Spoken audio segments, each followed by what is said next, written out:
बिस्मिल्लाहिर्रहमानिर्रहीम। अपने last lecture में हम लोगों ने वेलोसिटी और एक्सेलरेशन के रेक्टेंगुलर कंपोनेंट्स को देखा था। अब जो है हमने वेलोसिटी और एक्सेलरेशन के टेंजेंशियल और नॉर्मल कंपोनेंट के रिलेटेड बात करनी है। लेट कर लेते हैं हम लोग एक कर्व हम ड्रा कर लेते हैं।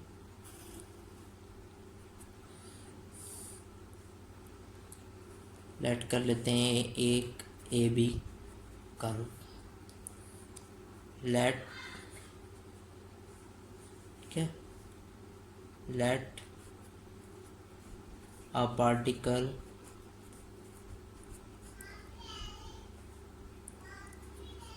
is moving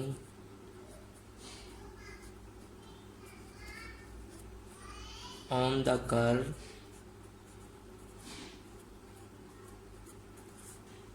AB। Curve AB पे वो मूव कर रहा है। It is on point P। Let कर लेते हैं ये कोई पॉइंट हमारे पास P है। It is on point P at time t and its position vector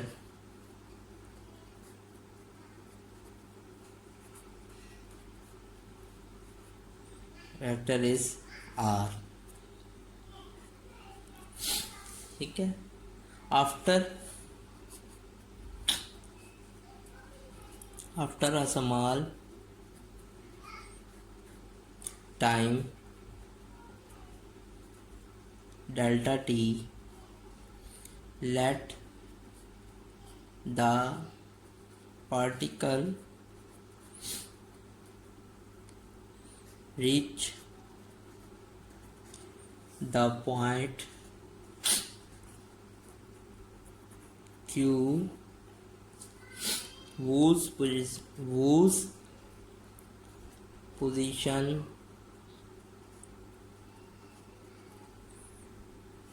vector is r plus delta r।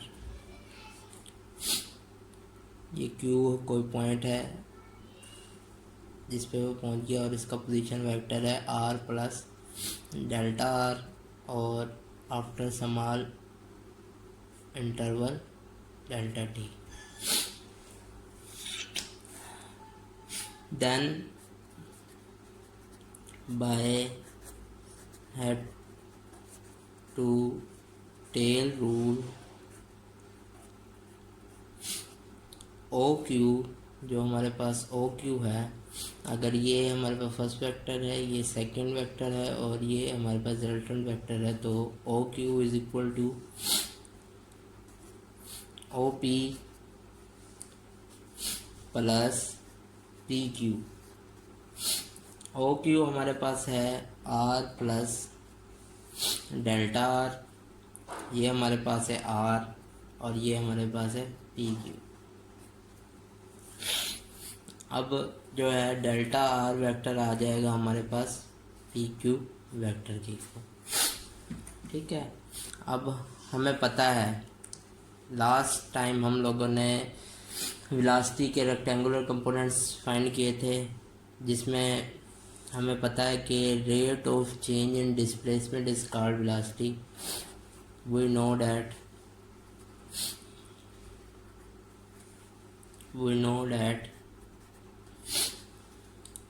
v is equal to dr over dt।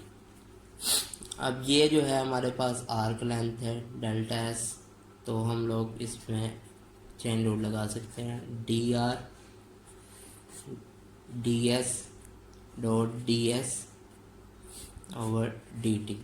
अब हमें पता है rate of change in distance is called speed, rate of change in distance is called speed, ds/dt is equal to v, speed है। इसको हम थोड़ा इस तरह चेंज कर देते हैं, तो हम लोग इसको ऐसे करके लिख सकते हैं। इसे हम लोग कह लेते हैं, ये इक्वेशन नंबर हमारे पास 1 है।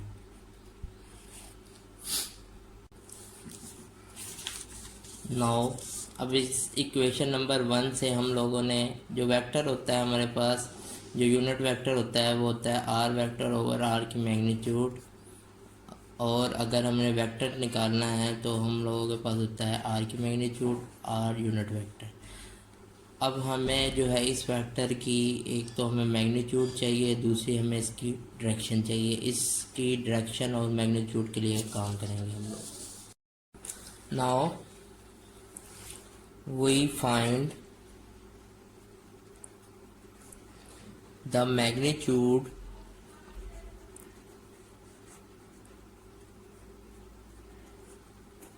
and direction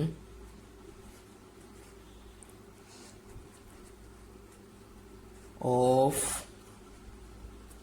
dr over ds, the direction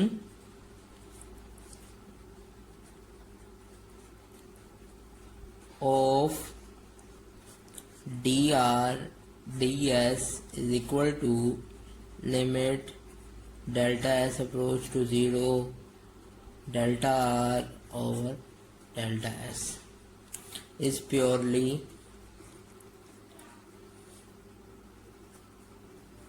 along the tangent to the curve। ये कैसे है, क्योंकि जब हम कर्व लेते हैं तो उसके हर पॉइंट पे टेंजेंट की डिफरेंट डायरेक्शन होती है, ठीक है, हर पॉइंट पे टेंजेंट की डिफरेंट डायरेक्शन होगी, ये इसलिए है। Let T cap be the unit vector along this direction। अगर वो इस डायरेक्शन में है तो हम लोग तो ने डायरेक्शन फाइंड कर लिया। अब हम लोगों ने मैग्नीट्यूड फाइंड करनी है उस टर्म की, D R over D S whole की magnitude. Limit delta S approach to 0 delta R over delta S. ये कैसे कन्वर्ट होता है और ऑर्डिनरी डेरिवेटिव में हम लोगों ने लास्ट लेक्चर में देखा था, ठीक है। और ये जो होती है हमारे पास 1 होती है, क्योंकि because the ratio of the length of chord to the length of arc is unit।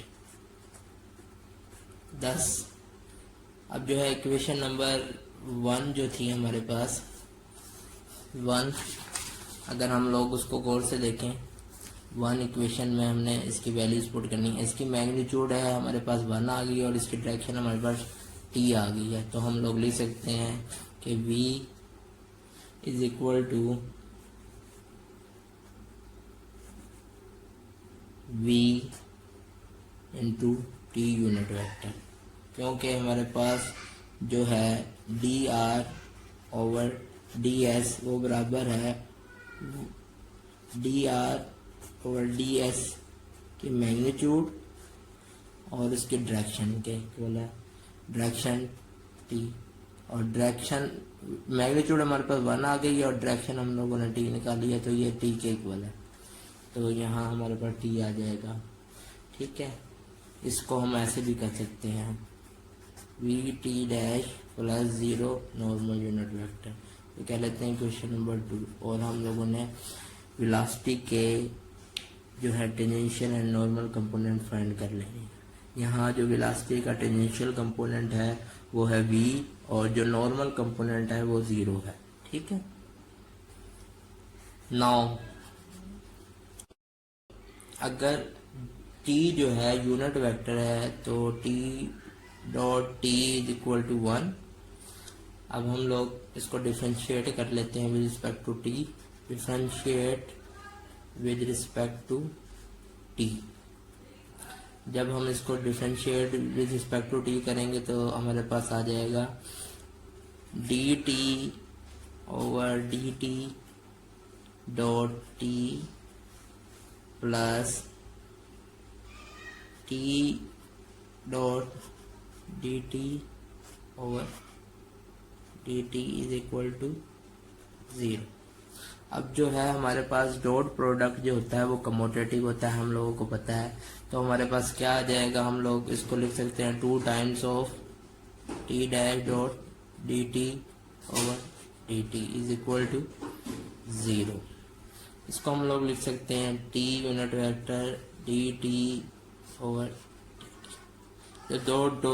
जब दो वेक्टर्स का डॉट प्रोडक्ट जो है 0 आ जाता है, या तो वो हमारे पास परपेंडिकुलर होते हैं या उसमें से एक फैक्टर जो है 0 के इक्वल होता है।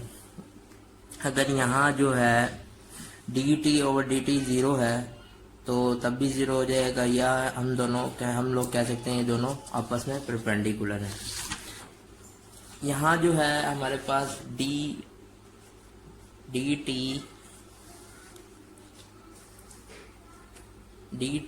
Over D T is not equal to 0 because जो है हमारे पास टेंजेंट की जो डायरेक्शन है हर पॉइंट पे चेंज होती है, इसलिए जो है हमारे पास ये जो चीज़ है हमारे पास ये आपस में परपेंडिकुलर है, परपेंडिकुलर टू ईच अदर। अगर ये परपेंडिकुलर टू ईच अदर हैं, अगर ये परपेंडिकुलर हैं तो ये जो चेंज इन टेंजेंट आ रही है ये इसको हम चेंज कर सकते हैं into an normal unit vector, और ये इक्वल टू 0 है। इसका मतलब ये है कि टेंजेंट और नॉर्मल यूनिट वेक्टर आपस में परपेंडिकुलर होते हैं। Now we draw a new figure for tangential and normal component of acceleration. For example ये टेंजेंट है हमारे पास, ये कर्व है, और ये जो है हमारे पास टेंजेंट वेक्टर है, और ये नॉर्मल यूनिट वेक्टर, क्योंकि नॉर्मल यूनिट वेक्टर टेंजेंट पे 90 के एंगल बनाता है। फॉर एग्जाम्पल जो एंगल है वो साई है, और ये एंगल भी हमारे पास 90 का होगा। आउटर एंगल हमारे पास इन दोनों के सम के इक्वल होता है, साई प्लस 90, और ये हमारे पास आ जाएगा 90 minus psi. Now we differentiate equation number 2। Equation number 2 की अगर देखें हम, वो है वेलोसिटी की इक्वेशन। ये चीज़ इसको डिफरेंशिएट करना है with respect to T, differentiate कर दें फॉर एक्सेलरेशन, क्योंकि rate of change in velocity is called acceleration, D V over D T. V किसके इक्वल था हमारे पास, जो हमने फाइंड किया है उसके इक्वल है, वो है V T normal unit vector वो है हमारे पास V T unit vector plus 0 and normal unit vector, which is equal to dv dt t unit vector plus v dt over dt normal unit vector। अब जो है हम लोग dv dt t unit vector plus v dt, जिसमें हम लोगों ने velocity में चेन रूल लगाया था, हम लोगों ने आर्क लेंथ ऐड कर दी है। ठीक है, और ये जो हमारे पास arc length over D T है, ये हमारे पास स्पीड के इक्वल है। तो हम लोग इसको अगेन लिख सकते हैं V square D T over D S, क्योंकि जो है हमारे पास एंगल टेंजेंट के लिए वो साई है, तो हम साई भी इसमें ऐड करेंगे। D V D T T plus V square D T over D psi over D S. इसे हम लोग कह देते हैं इक्वेशन नंबर 3। इक्वेशन नंबर 3 में हम लोगों ने जो चीज़ें फाइंड करनी है वो है D T unit vector over D psi over D S. इन दोनों की वैल्यूज़ को हम लोगों ने फाइंड करना है और इसमें पुट कर देना है, तो हमारे पास हमारे एक्सेलरेशन के टेंजेंशियल एंड नॉर्मल कंपोनेंट आ जाएंगे।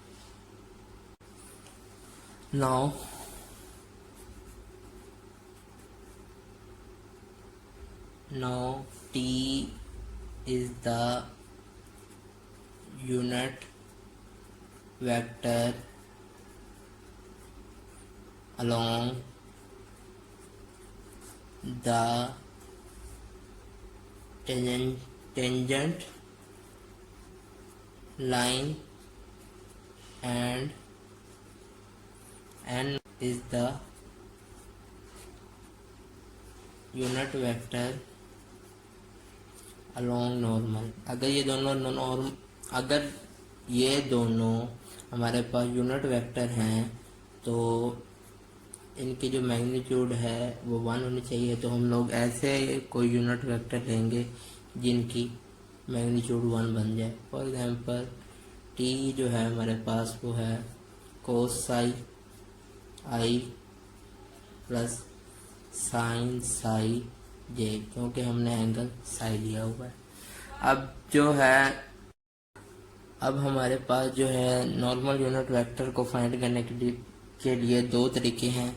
या तो हम फिगर की तरफ देखें तो या हम ये वाला एंगल ले लें जो हमारे पास यूनिट वेक्टर टी बना है, उसमें ये वाला एंगल पुट करें तो हमारे पास नॉर्मल यूनिट वेक्टर आ जाएगा।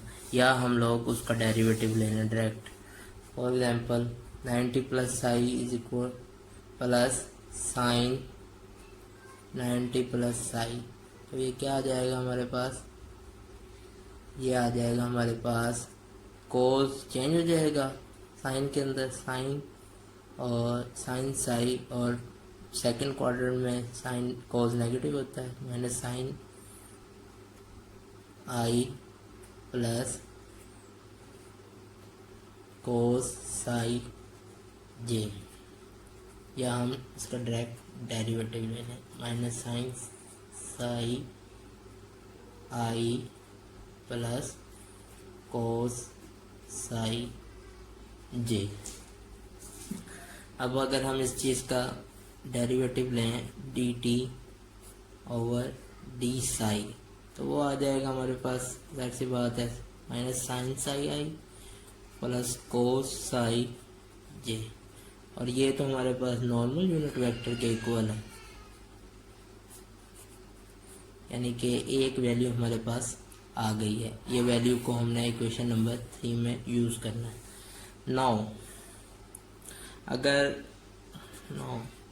नाउ वी नो डैट, हम लोगों को पता है कि कर्वेचर और रेडियस ऑफ कर्वेचर में क्या रिलेशन होता है। इसके ऊपर पूरी डिस्कशन है थॉमस फिनी में, या आप लोग SM यूसुफ की बुक देख सकते हैं प्लेन कर्व्स 2 में। तो रेट ऑफ बेंडिंग जो होता है हमारे पास, कि कोई चीज़ कितनी तेज़ी से मुड़ रही है, तो उसे कहते हैं हम कर्वेचर। ये चीज़ होती है कर्वेचर के इक्वल कैपा, ठीक है। और ये चीज़ इक्वल होती है 1 ओवर रेडियस ऑफ कर्वेचर की, ठीक है। और ये ही चीज़ हम लोगों ने फाइंड करनी थी, एक ये चीज़ फाइंड करनी थी और ये चीज़ फाइंड करनी थी। इसे अब हम इक्वेशन नंबर 3 में पुट कर देते हैं। दोनों वैल्यूज़ को मैं इक्वेशन नंबर 3 में पुट करने लगा हूँ। ज़रा देखें, अगर मैं इसमें वैल्यूज़ पुट कर दूँ, D V D T T plus V square अब ये जो चीज़ थी हमारे पास D psi over D S, ये हमारे पास निकली है 1/log इक्वल, ठीक है। और ये जो चीज़ है ये नॉर्मल यूनिट वेक्टर की। यहाँ जो एक्सेलरेशन का हमारे पास टेंजेंशियल कंपोनेंट है वो है D V over D T, और जो नॉर्मल कंपोनेंट है वो है वी स्क्वायर ओवर रो। यहाँ जो रो बराबर होती है हमारे पास रो के डिफरेंट फार्मूले हो सकते हैं डिफरेंट कर्वेचर्स के लिए, रेडियस ऑफ कर्वेचर के डिफरेंट फार्मूले हो सकते हैं। यहाँ रो हमारे पास इसके इक्वल है। This completes the proof.